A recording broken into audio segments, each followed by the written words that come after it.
তোমাদের আগেই মানে এই অঙ্কগুলা বোঝানোর আগেই আমি তোমাদেরকে একটা দারুণ একটা কাজ দিছিলাম। সেটা হচ্ছে 1 থেকে 9-এর নামতা মুখস্থ করা। আমার কথা কিন্তু খুব এখন যেভাবে আছো নীরব মতে, সেইভাবে নীরব থেকে বুঝবা।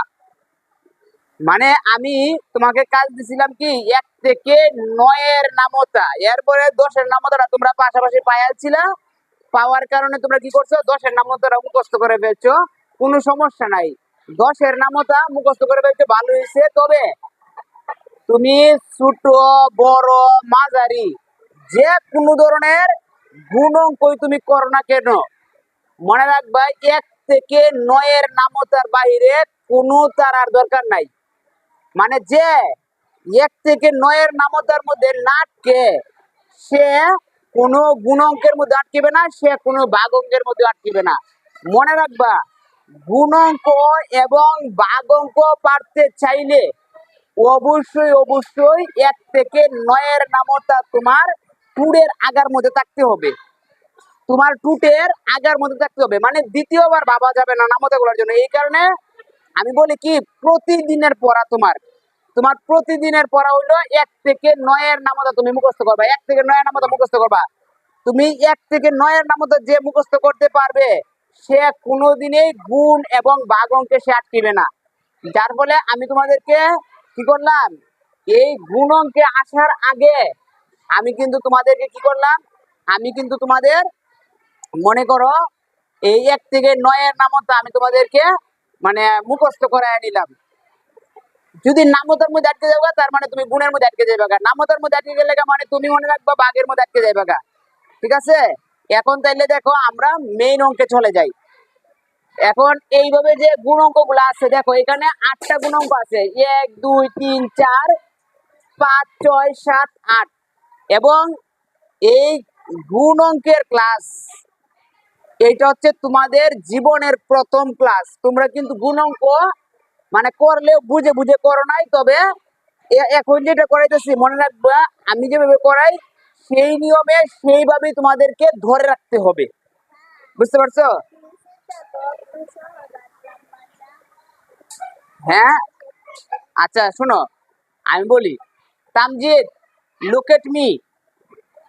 কোনো অন্যদিকে মন তোমার দেওয়া যাবেই না। এখন যেভাবে আছো ক্লাসটার মধ্যে, ঠিক এইভাবে যারা মনোযোগী থাকে তাদেরকে কখনো কেউ পড়াশোনায় হারাইতে পারবে না। সবার জন্য একটা হাততালি হয়ে যাক। আমার কিন্তু খুব ভালো লাগতেছে। আর ইরফান, তোমার কি শরীর ভালো না? না, শরীর ভালো না তোমার? আচ্ছা, জ্বর, তারপরে সে ক্লাসে আছে। ঠিক আছে? এখন দেখো, আমি গুণাঙ্গ গুলা করাই, আমি করব না। এই গুণাঙ্গ গুলা এখন তোমরাই করতে পারবা। দেখো, মনে রাখবে, জীবনের প্রথম ক্লাস যদি তুমি গুরুত্ব দিয়ে করো, তাইলে বাকি ক্লাসগুলাও তোমার কাছে খুব সহজ মনে হবে। আজকে যারা আসে নাই তারা মনে করবা যে এই ক্লাসটা থেকে তারা বঞ্চিত হইলো। এখন দেখো, আমরা দেখো এইভাবে যে এখানে কিন্তু 1-এর মধ্যে লেখা আছে গুণ করো রাইফা, অন্যদিকে মনোযোগ নাই। 1-এর গুণ করো। এখন এই গুণগুলা যেগুলো আছে, এইগুলো হচ্ছে পাশাপাশি গুণ। দেখো আমি ব্র্যাকেটের ভিতরে লিখে দিলাম পাশাপাশি। মানে এইভাবে যদি থাকে গুণগুলা, এইভাবে যদি থাকে, তার মানে এটা হচ্ছে পাশাপাশি গুণ। এগুলা কোন গুণ? এই, তোমরা তো যুগ অঙ্ক করার সময়, তোমরা যুগ অঙ্ক করার সময় কিন্তু পাশাপাশি যোগ করছো, উপরে নিচে যোগ করছো, করছো না? বিয়োগ অঙ্ক করার সময়, বিয়োগ অঙ্ক করার সময়ও পাশাপাশি বিয়োগ করছো, আবার উপরে নিচে বিয়োগ করছো, করছো না? করছো তো। এখন গুণ অঙ্কের সময় তো তোমার এই যে পাশাপাশি গুণ আছে, আবার উপরে নিচেও গুণ আছে। উপরে নিচেও কি আছে? গুণ আছে। তাহলে দেখো, এখন আমি যেটা বলি, 8টা অঙ্ক, এইখানে যে অঙ্কটা আছে প্রথম ক নাম্বার অঙ্কটা, এটা কিন্তু তোমরা কিন্তু কই রেখেছো। দেখো, এটা 3-এর নামতা। 3-এর নামতার মধ্যে 3 দুগুণে কত পড়ছিল কও? কত দিবা? তাহলে সমস্যা আছে? তুমি নামতার মধ্যে আটকে লাগা মানে শেষ। তাইলে 3 দুগুণে 6। 3 দুগুণে কত? 6। বলো। হ্যাঁ, এগুলো তো নামতার মতোই, নামতাই। ঠিক আছে? তিন দুগুণে কত? ছয়। তার মানে এই যে দেখো আমি এখানে 6 লিখবো, এটাকে কঠিন লাগছে কারো কাছে? কঠিন লাগবে তার কাছে যে তোমার নামতা পড়বে না। নামতার মধ্যে অলসতা থাকলে এই গুণ অঙ্ক তোমার কাছে অনেক বেশি কঠিন মনে হবে, পারবাই না। এরপরে দেখো এই যে 5-এর নামতা দেখো, 3 5 কত? 3 5 কত? এই যে আমি লিখে ফেললাম 15। 3 5 কত? 15। এরপরে দেখো 8-এর নামতা যদি তুমি 3 লাগাতে যাও, 8-এর নামতা যদি তুমি 3 লাগাতে যাও, তাহলে 3 8 কত? 24। ঠিক আছে, এই তো মানে তুমি যদি মনে রাখবা মানুষ নিচ থেকেই উপরের দিকে যাইতে হয়। তুমি যদি প্রথম সিঁড়িতে পা না রেখে তুমি কি পঞ্চম সিঁড়িতে উঠতে পারবা? তুমি কি চতুর্থ সিঁড়িতে উঠতে পারবা? মনে রাখতে হবে প্রত্যেকটা সিঁড়ি মানে একদম বাই ভাই, ঠিক আছে, স্টেপ বাই স্টেপ তোমাকে অতিক্রম করতে হবে, তাইলে তুমি ভালো বুঝবে, ভালো পারবা।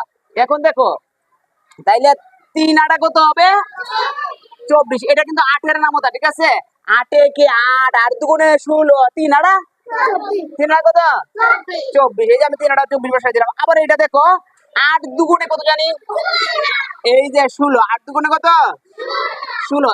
8 দুগুণে 16, এই তো হয়ে গেছে। এখন দেখো এটা কিন্তু এটা, হ্যাঁ 25। এটা হাততালি দাও। এই তো তোমাদের কাছে দেখো কত ইজি মনে হচ্ছে। দেখো 5 5 25। কখনোই পড়ালেখাটাকে কঠিন বানানো যাবে না। হ্যাঁ 5 8 40, 3 7 21, একদম। এরপর 10-এর নাম হলো 3 10 20। তোমাদের সকলকেই অসংখ্য ধন্যবাদ। কেন ধন্যবাদ? দেখো আমি আগেই বলছিলাম যে নামতায় পারদর্শী সে গুণ ভাগে সে খুব বেশি পারদর্শী। আর তোমরা সবসময় একটা জিনিস আমার কথা সবসময় খেয়াল রাখবা। আচ্ছা শোনো, আমার একটা কথা তোমরা মনোযোগ দিয়ে শোনো। তোমাদের কাজ হইলো কি জানো?